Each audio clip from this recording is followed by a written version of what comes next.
शरद पवार यांच्या भेटीसाठी बारामतीच्या गोविंद बागेत गर्दी झालेली आहे। विधानसभा निवडणूक लढवण्यासाठी इच्छुक असणाऱ्यांची सध्या गोविंद बागेत गर्दी आहे असं म्हटलं जात आहे।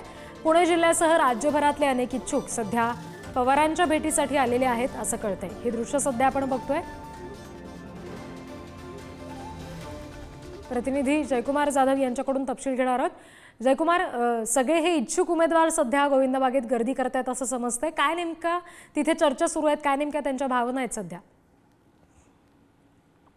रिद्धी, माजी केंद्रीय कृषी मंत्री शरद पवार आज बारामतीच्या दौऱ्यावरती आहेत। यावेळी बारामतीतील जे त्यांचं गोविंदबाग जे निवासस्थान आहे त्या ठिकाणी अनेक राज्यभरातून इच्छुक उमेदवारांनी गर्दी केलेली आहे।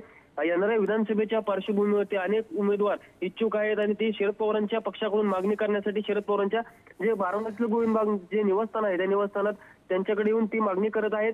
आपण पाहिलं की आगामी विधानसभेच्या पार्श्वभूमीवरती अनेक इच्छुक उमेदवार शरद पवारांच्या गाठीभेटी घेत आहेत, बारामतीमध्ये येऊन त्यांच्या गोविंदबागमध्ये हजेरी लावत आहेत। परंतु शरद पवारांकडनं अद्याप कोणालाही उमेदवारी डायरेक्ट डिक्लेअर झालेली नाहीये, कारण की काम करायला तरी त्यांना संदेश दिलेला आहे, तुम्ही कामाला लागा अशा सूचना देखील या इच्छुक उमेदवारांना दिलेल्या आहेत। परंतु डायरेक्ट घोषणा कोणाला देण्यात आली नाही किंवा कोणाला दुजेरा दिलेला नाही, कोणाची उमेदवारी फायनल झालेली नाही। यासाठी नंतर शरद पवार सोलापूर जिल्ह्याच्या दौऱ्यासाठी रवाना होणार आहे। त्या ठिकाणी सुशील कुमार शिंदे यांच्या 84व्या वाढदिवसानिमित्त अभिष्ट चिंतन सोहळ्याचं आयोजन केलेलं आहे। या अभिष्ट चिंतन सोहळ्याला अनेक मान्यवर उपस्थित राहणार आहेत। या अभिष्ट चिंतन सोहळ्याला शरद पवार बारामतीचा दौरा आटपल्यानंतर हजेरी लावतील।